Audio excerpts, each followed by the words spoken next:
I'm here today to show you one of my favorite recipes. It's called zucchini cheddar soup, and it's an adaptation from the Uncheese cookbook, and I'm crazy about it and make it as often as I can. So today I'm going to have posted the recipe for 7 cups, but I'm tripling that. So when you see the quantities I'm using, you won't have to do that much, but I want to because I package it, freeze it, and then I can pull things out of what I call my freezer library for a very quick meal.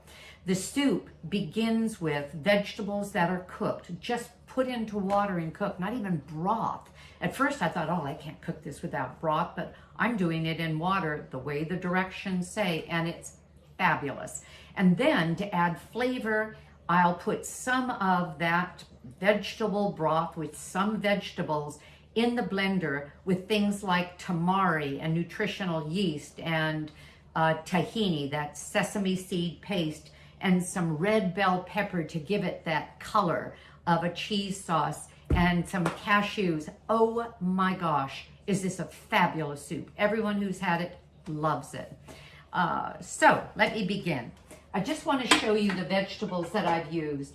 I have zucchini here that I like cubed into neat little pieces because it looks terrific in the soup, but you don't have to do it that way. I have onion in a very kind of consistent dice, but you don't have to do it that way. But I'm going to show you how I do that and why I love this machine. It's called the Vidalia Chop Wizard. I have no benefit for promoting it, but I want you to watch this. I take my watch off because I did a bunch of onion at one time, and because of the force of the blow, it ended up kind of messing up my watch, and I had to take it in and have it fixed and pay for that. And I thought, not doing that again. I take it off now. So I'm going to show you how I do the zucchini, both by hand and with the Chop Wizard. So I've cut my zucchini in half, some nice size, and this on the standard recipe calls for 3 medium zucchini. And watch this. Boom, boom, and boom. I have these wonderful, even diced pieces of zucchini. Now, if I didn't have a Vidalia Chop Wizard and didn't really want one, you may be thinking, I don't want another piece of something in my kitchen. No problem. Just cut your zucchini any way you want. It doesn't have to be consistent. I just happen to like it that way. And you've got your dice there. I just happen to have, gosh, how many pounds did I end up with? Something like 3, 5, 6 pounds of zucchini. That's a lot of cutting. And look at this with the onion. The onion, if you're using this, is sliced down from root to stem. And I'll just do half of it so I can show you. All right, the other half hand cut, and bam, that's the part that kind of messed up my watch. And sorry for the sound. Bam. Okay, now, again, I have a very nice dice for that onion, and it took me seconds, and I got this entire bowl that quickly. However, without that easy, I'm going through the onion. I'm sorry my back is to you. There's no better way to do it right now. And then, so I sliced through from stem to root, and then I'm just going through again, and look, I have a very nice dice with that. So this isn't difficult to do. I just like nice and fast and easy. So what I'm going to do, this is one of my favorite pans. I like all clad because it's a good, thick, based, stainless steel line of cookware. And it doesn't matter even what order you put this in. I'm throwing in my zucchini and my onion. I had 3 big onions. I had, as I said, let me think, I don't know, it's about 6 pounds of zucchini, but the recipe will direct you as to what to do with a standard, with a standard recipe, but you can double and triple. I tripled. All right, then I add just plain water. 8 cups and another 4, what is that? 12 cups of water. In the standard recipe with the 1 onion and the 3 zucchini, you are going to use 4 cups of water. Okay, that's it. So I'm going to stop the video. I'll be back again after it's cooked for 20 minutes. So I'm going to cover it to bring it to heat. It's going to simmer for 20 minutes. Then I'm going to bring it back here and bring you back here and show you how it's finished. Boom, boom, boom. Easy stuff. Bye. Hello, I'm back. I have the pot of zucchini and onion that has simmered for, I'm going to say about 30 minutes. As long as it's tender enough that it is absolutely, has no resistance, that's fine. And what I have here is a pot of broth now created by just the vegetables. Remember, I didn't put it in broth. I'm going to put 6 cups of the broth in the blender. Actually, I don't have to do it this way. The blender has a measuring cup. I'll just put it directly in. And it doesn't have to be that much. The point here is that in your recipe, because remember, I've got a triple batch here.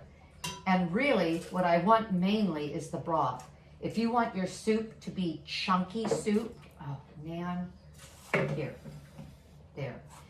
I had hit the top cupboard. I wasn't far enough over.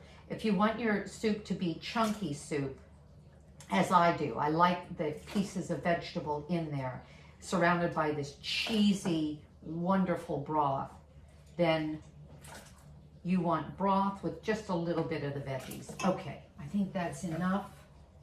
Let's see. How many cups is that? I could put just a little bit more, but I don't want it to overfill. I don't believe it will. Okay. All right, then I'm going to add the rest of what makes this a cheese soup. I'm throwing in some oats to give it a little bit of texture and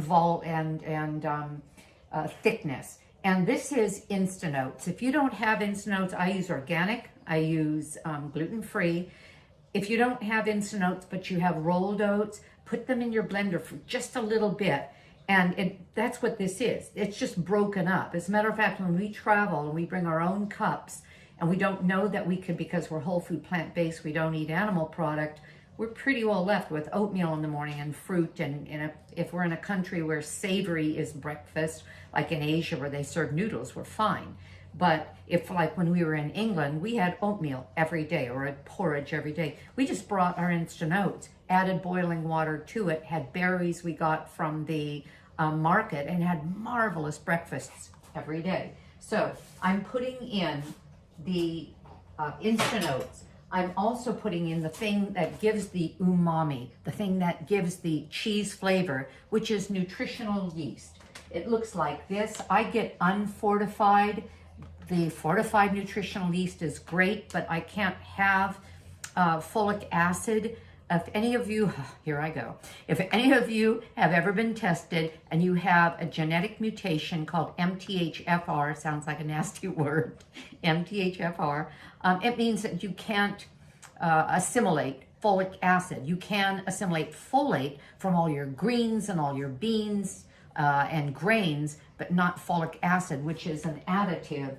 And it's part of the additives that they put in nutritional yeast because it's very healthy, but I just can't assimilate it. So there you go. I've got some wonky genes, and I'm 70 and I am going to go for another 20 or 30 years, knock on wood, even though I've got some wonky genes. All right, I'm adding to that cashew nuts because they give a real creaminess. I'm adding to that tahini, which is sesame seed paste. It's just sesame seeds ground up, nothing else. And I get mine from Trader Joe's, where they're very well priced. If you go to a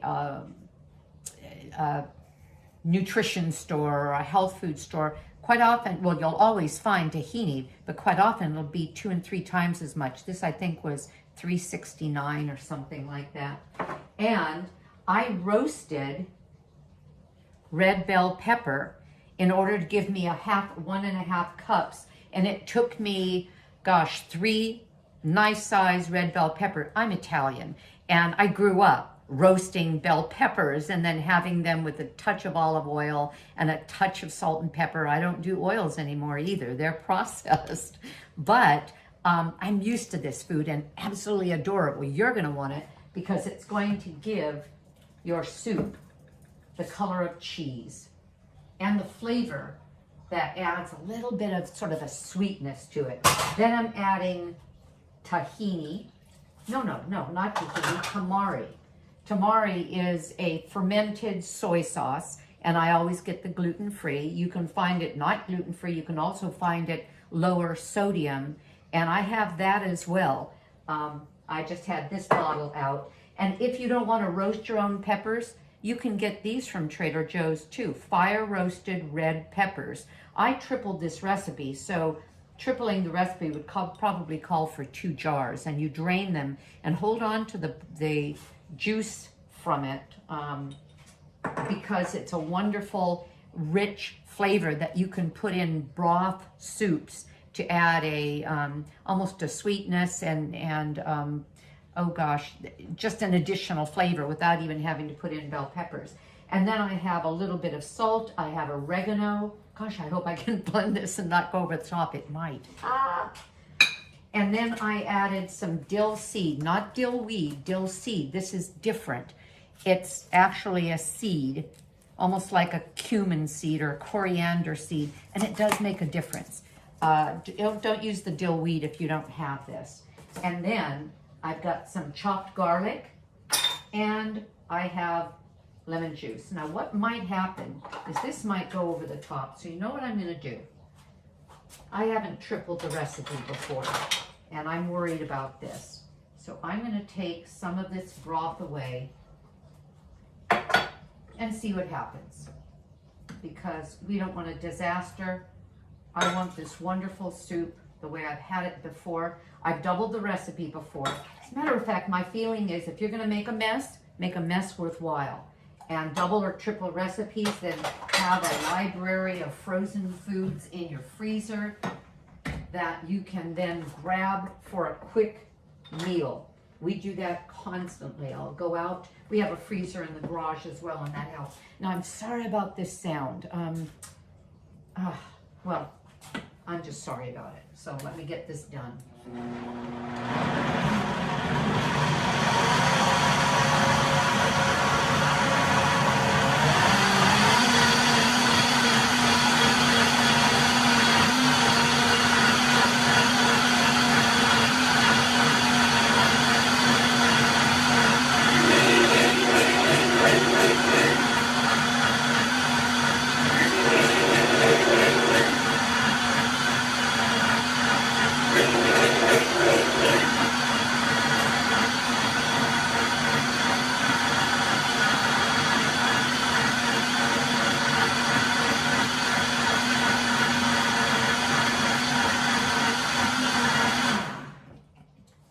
This is a Vitamix blender.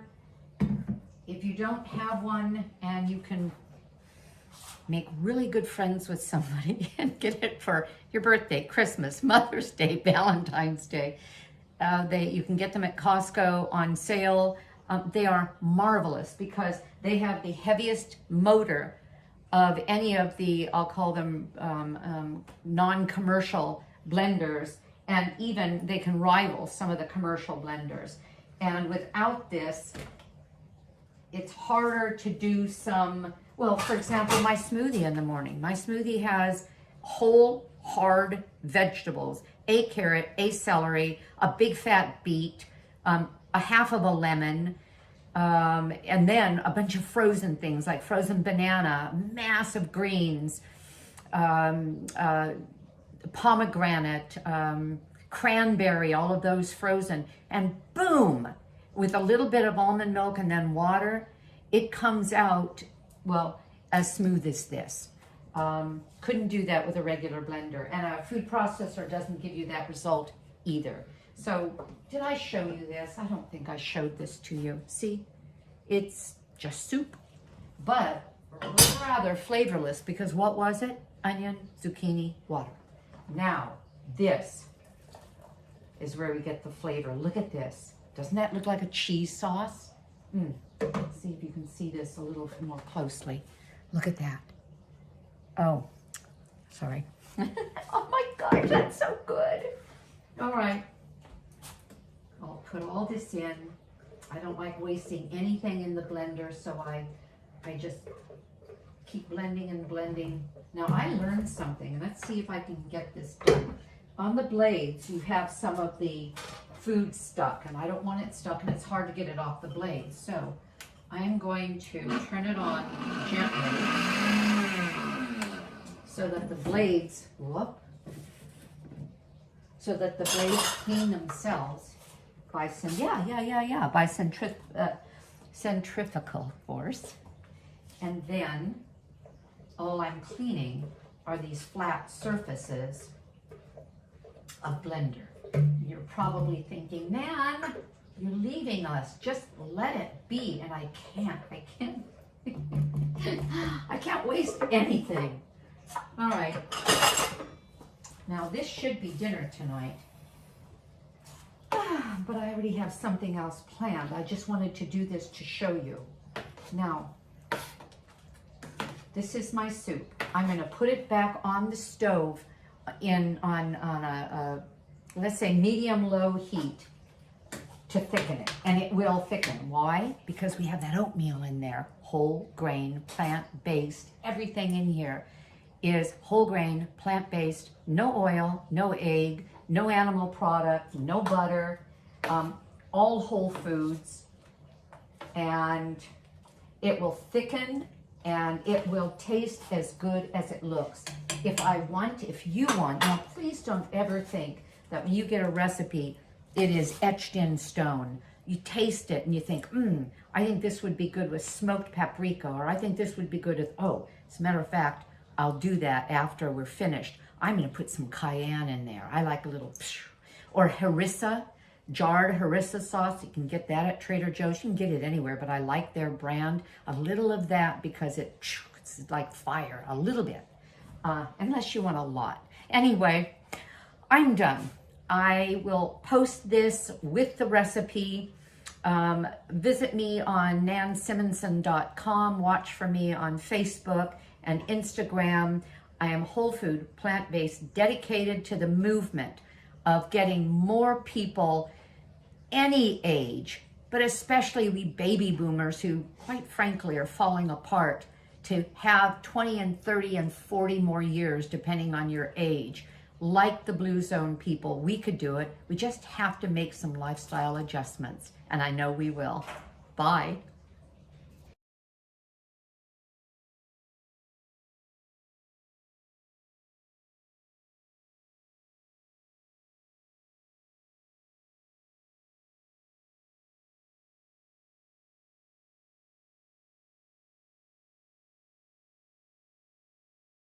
Hello everyone. I'm going to show you how I do my chopped salad, my daily bright salad that's like a landscape, but for my tummy. So I begin with 5 kinds of greens. I have spinach and arugula and herb greens and kale and romaine. On top of that, shredded carrot. On top of that, I have red cabbage, one of the healthiest foods you can eat because of that deep, rich color, and we want to fill our body with deep, rich color. I'm chopping it with a gadget that I got from Amazon, and it's called the Quick Cut, K-W-I-K-K-U-T, and $10. And I can turn these greens, and speaking of turning, I'll turn it as I go, into a small volume. So I'm getting what amounts to 8 cups of greens in one meal, chopped down to next to nothing. Now, truth be told, my husband Tim gets part of this every day. I take a handful of these chopped greens, put it on a small plate, and he eats it with his sandwich. I get the rest. But I don't know that that's going to happen today. That would happen with those small plates. All right, so let's do this. We now have, and I've washed my hands, we now have a beautiful chopped salad. And if you have more than you want, put it in a container, put it in the refrigerator, and have it the next day. All right.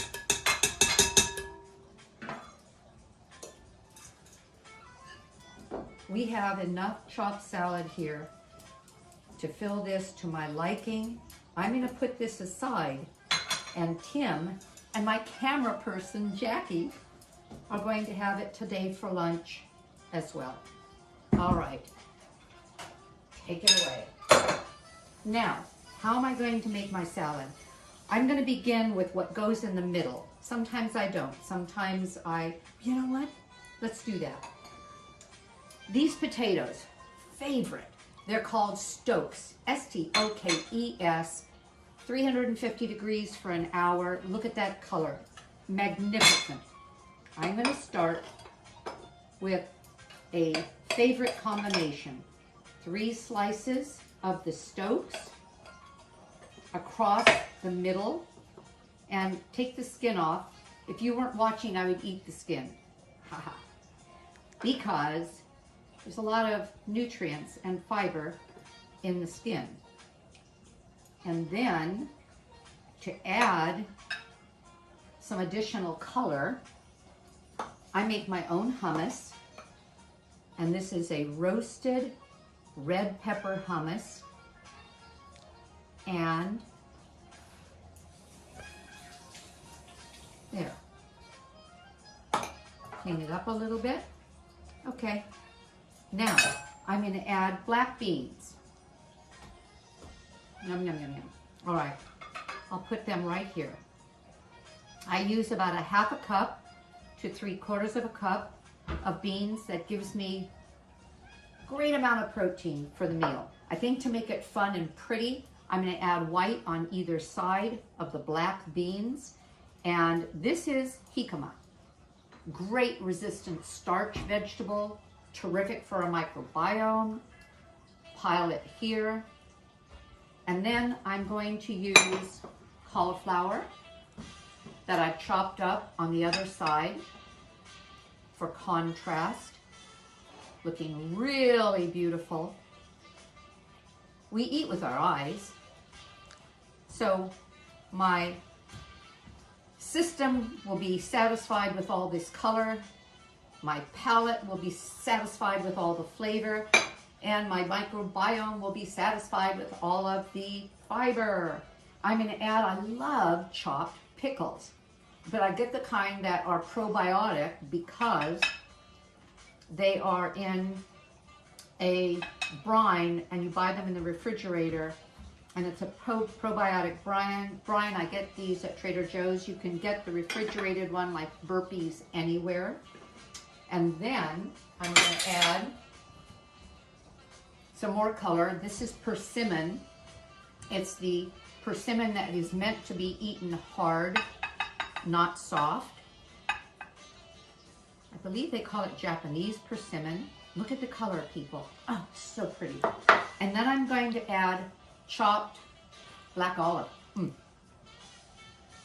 There. It's that fast. And I'm ready to go.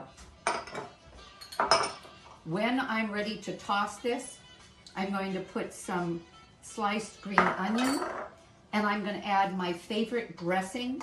You'll find it on my website, Simonsen.com, under dressings, and it's Chef AJ's house dressing. Fabulous, no fat, no dairy, everything I make is vegan. So no fat, no dairy, no animal of any kind. And ta-da! Come eat with me. So I'm going to show you how to make this cake. I'm gonna throw it in the oven, run out and do some errands, come back, and I'll photograph what it looks like when it's done, and then I'll attach that at the end of the video.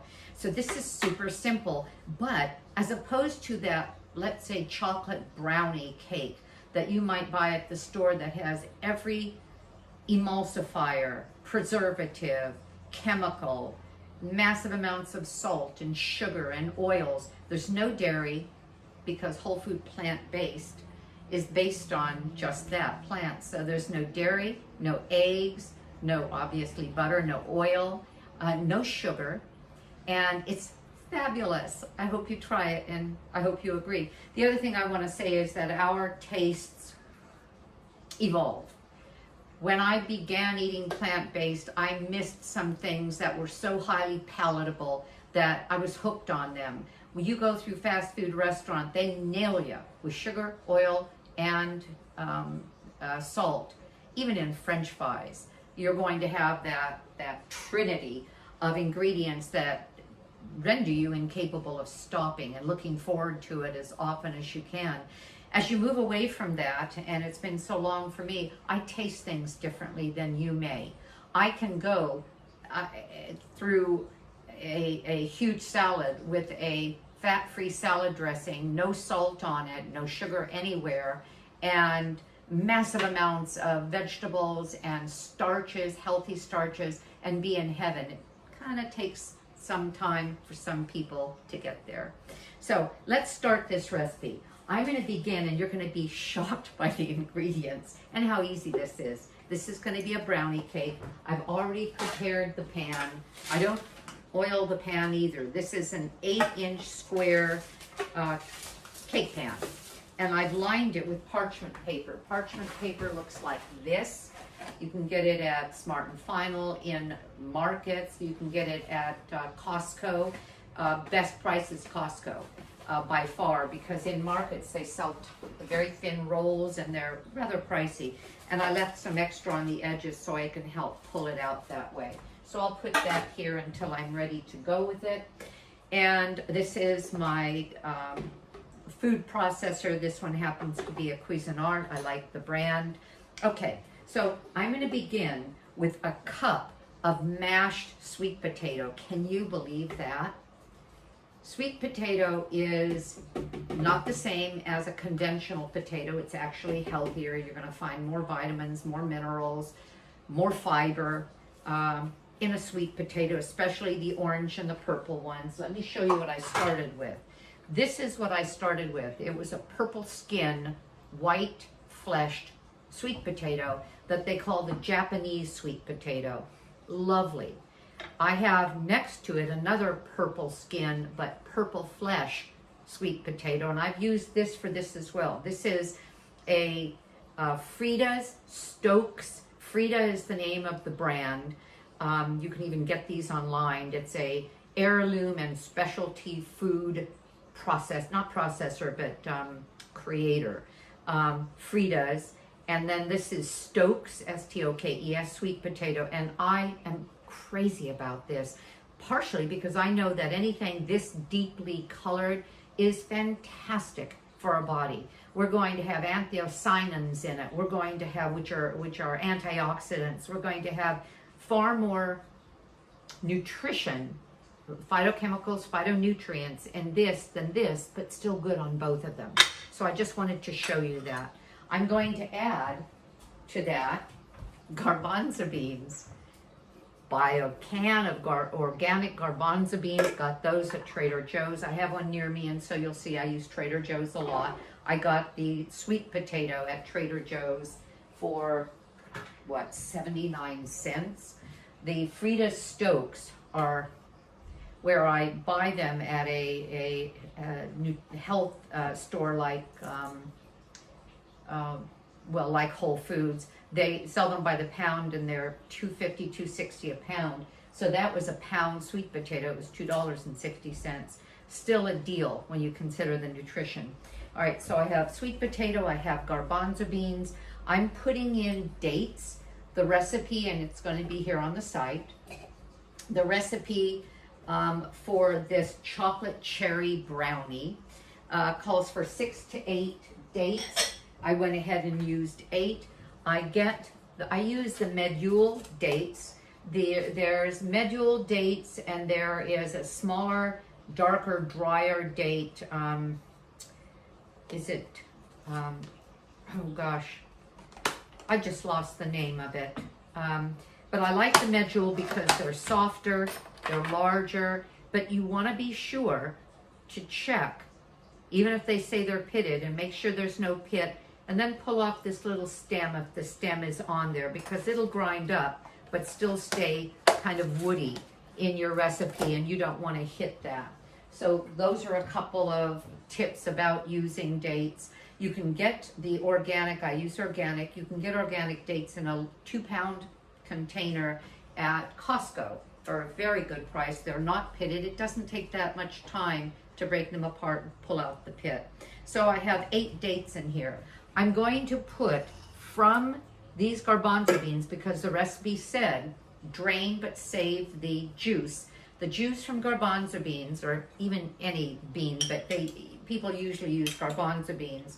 It looks like an egg white. It's called aqua fava, and I have some of this frozen in my refrigerator, in the freezer, because I use it for things like a salad dressing. This called for 2 tablespoons. That was a little shy, that last one. And 2 tablespoons of the aqua fava, simply drained from the can of garbanzo beans. And then I'm going to add 1/3 of a cup of cocoa. Now, what is cocoa powder? Am I adding a bunch of sugary chocolate? No.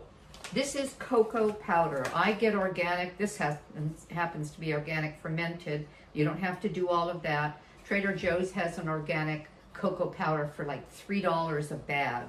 And a tablespoon of it is, I don't even see it here, 20 calories, less than a gram of fat, has some fiber, has some protein, and I'm using 1/3 of a cup is almost 6 tablespoons. It's 5 1/3 tablespoons. So I'm getting in here, I'm adding to this recipe, I'm sorry, it's 1/4 a cup of cocoa, so it's 4 tablespoons. So I'm adding to this recipe 4 tablespoons of protein just from the cocoa alone, and yet only 80 calories to make this a chocolate brownie. And then I'm going to add a teaspoon of vanilla extract. This is an organic vanilla extract that I like. It's called Pure Bourbon Vanilla Extract from Trader Joe's, organic, and the bourbon means it's from Bourbon Island. I think it's off the Carolinas. And I'm going to add a 1/2 teaspoon of baking soda, baking powder, and some cinnamon. And then I'm going to put in a ripe banana. We want ripe, kind of maybe riper than what you would eat otherwise. And the recipe calls for a banana, but it calls for 4 ounces. And speaking of the recipe, I've taken this recipe from Tammy at Nutmeg Notebook. Check out her channel. All whole food, plant-based, SOS free, which is salt, oil, and sugar free. Flavors are fabulous, but the recipe specifies 1 banana peeled and 4 ounces of flesh. So with the peel on, this was a 7.7 pound banana. I happen to have this old Weight Watchers scale from my days of trying absolutely everything, not to be addicted to food and eat everything I could get my hands on all the time. I'm glad those days are gone. That was pretty awful. So I'm going to go ahead and weigh. Nope. So it would have been, this was a big fat banana, and I thought it was going to be more than I needed. And I had wiped off that surface. That's 4 ounces. So actually it would have been, I could even use a little bit more because I love what the banana does. So it was only that much more than I would have needed. So it was too big of a banana, but it wouldn't have been terrible if I had just put the whole thing in. It might, banana on the ground. All right. So now I'm going to mix this up. I'm going to blend this well. Cook it up, start it.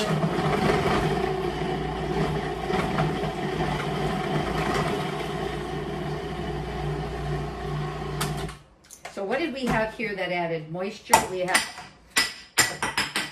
parts on the ground. I don't need that part, so it's staying there.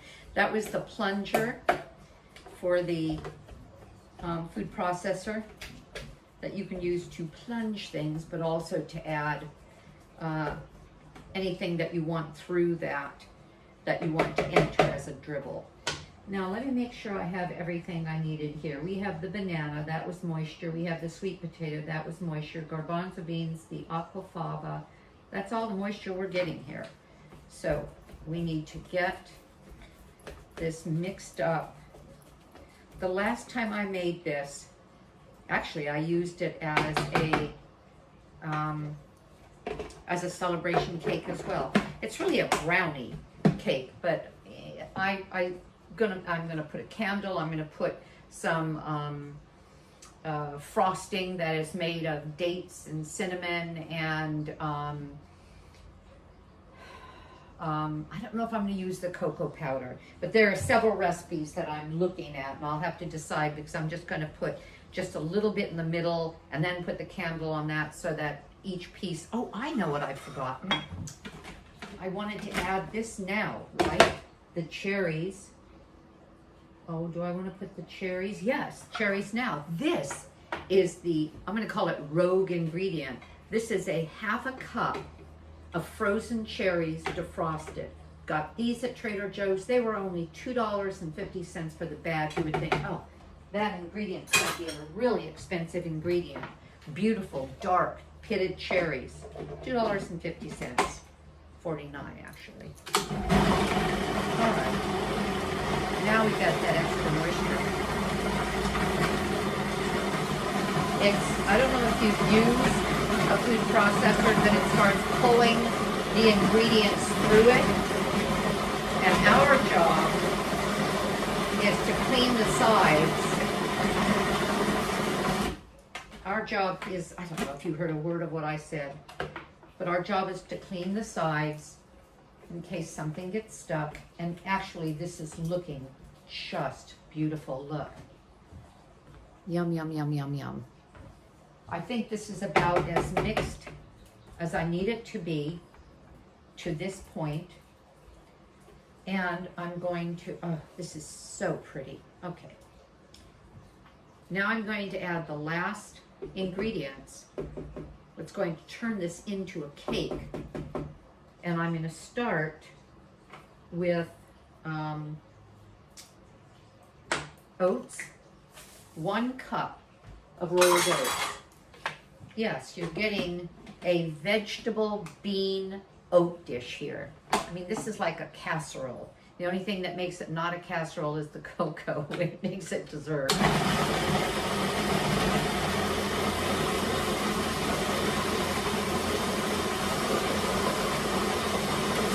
Okay.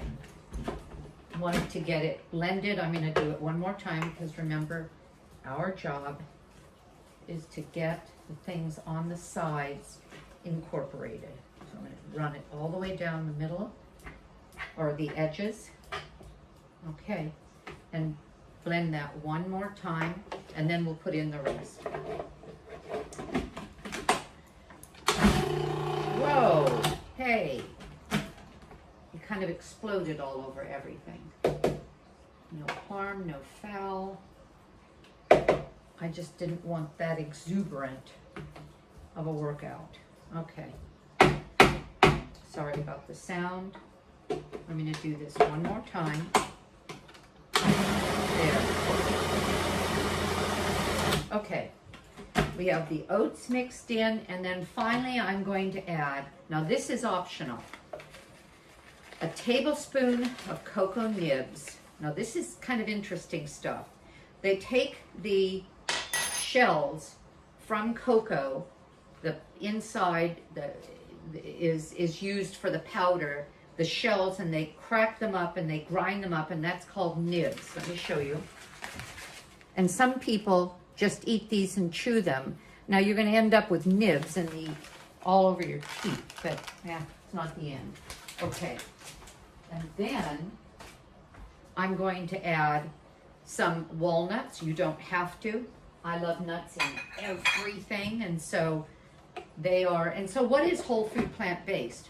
Vegetables, fruits, tubers like sweet potatoes, legumes, that's beans, lentils, peas, grains like oatmeal, quinoa, wheat berries, spices and herbs, and seeds and nuts. That's whole food. And when you mix it in wonderful ways, you get remarkable food. Thousands and thousands of combinations of any of those foods can give you a different meal every day of the year, but every day of a decade. However, what we tend to do is find our favorites and repeat them a lot. I know I do that. And every time my husband and I eat a meal, we say to ourselves, my husband also decided to go plant-based. I just turned 70 4 months ago at the beginning of January. And when I was coming up to that age, actually I decided at 69 and a half to write a book, and it was published by the time I was 70. And I decided that 70, actually every age, is the age at which we can choose to live the rest of our lives with power. And that people around me, look around you. Our population is getting sicker, younger. Kids are getting type 2 diabetes. There was a time that was absolutely unheard of. In our 20s and 30s, or 30s and 40s, we're seeing people on statin drugs and metformin. You don't have to do that. It's the food. It's the food. And whole food plant-based keeps our system balanced. If you don't want to give up meat, if you don't want to give up eggs and cheese and dairy, just eat more whole foods, more often, more plant-based as often as you can. Throw it in. Speaking of throwing in, I have chocolate chips, but they are vegan, meaning no dairy, organic, cocoa chips, and I'm going to sprinkle those on top. So this looks every bit like any brownie that you could make. It smells heavenly. It smells so chocolatey with 1/4 cup of cocoa. It smells so chocolatey. I'm going to show you what I'm going to do, because I have all of this stuck around the blade, and I don't want to waste it, and I can't get it out very easily. So I'm going to put the blade back in, put this in, and give it a whirl. Oh, I don't have it in all the way. Hold on. I've got to get these things centered. They have safety features. Thank goodness. All right, that's all. That's all. Stop. All right. Do you see what I've just done? I just cleaned off my blade. I learned that on one of Chef AJ's shows. And if you haven't found Chef AJ yet, and you want to learn how to go whole food plant-based, watch Chef AJ, watch Tammy at Nutmeg Notebook. That's what I did. I learned so much from them. And now, in a couple of days, I'm being interviewed by Chef AJ about my book, and I'm going to do a cooking show. A vegan Mexican taco meal that's just wonderful. You won't believe what the filling is, so look for it. If you have a chance to watch the video, because it's quite a surprise what the filling is. And the first time my husband tasted it, it took him, well, he never did guess what it was. And it was absolutely delicious. Totally plant-based, of course. Okay, look. You can see the oat in there. I'm trying to get this totally flat. If this were a cake, it would be more liquid and it would flow more. Whereas this is like a brownie, like a fudgy brownie, which is the whole point. And, sorry. Okay, I don't want to waste any. I'm going to get this spread nicely. I want it to look good when it's finished, because after all, this will be a birthday cake tomorrow night. Okay, I'm going to taste. Oh my goodness. Oh my. The interesting thing is that you could eat that bowl, and what are you getting? A bunch of dates and beans and potato. Okay. Spread these out to make them somewhat even. And if I remember, when I take it out of the oven, I could smear them a little bit as a little chocolate smear. Probably won't remember. I'm going to throw them in the oven, 350 or 375? 375 for 25 minutes. I'm running out of the house, getting some errands done, with my phone reminding me to be back in time. But I have it in a Breville oven. I'm going to slam this. I have it in a Breville oven that turns itself off. Any oven would if you set it. But I don't want it sitting in there. Okay, goodbye brownie. And this is what we have. I will take a photo for you and show it to you sliced. We won't slice it until tomorrow, so I'll have to add all of that a little later, which I will. Thank you for paying attention. Please share my channel, nansimonsen.com. Share my message that we can live into our 80s, 90s, and beyond and be very healthy doing it. I don't care if you're 20 or 30 hearing this and just don't care, because a lot of young people can't even imagine those ages. But man, when you get there or you get anywhere near there, you want vital health. You want to feel balanced. You want energy. You want to feel as if you did when you were far younger, which I do. And I attribute all of it to a change of diet and lifestyle modalities that, again, I teach in my book and is part of the College of Lifestyle Medicine and those doctors who are lifestyle medical doctors. So have a great day, because I know I'm going to. Bye-bye.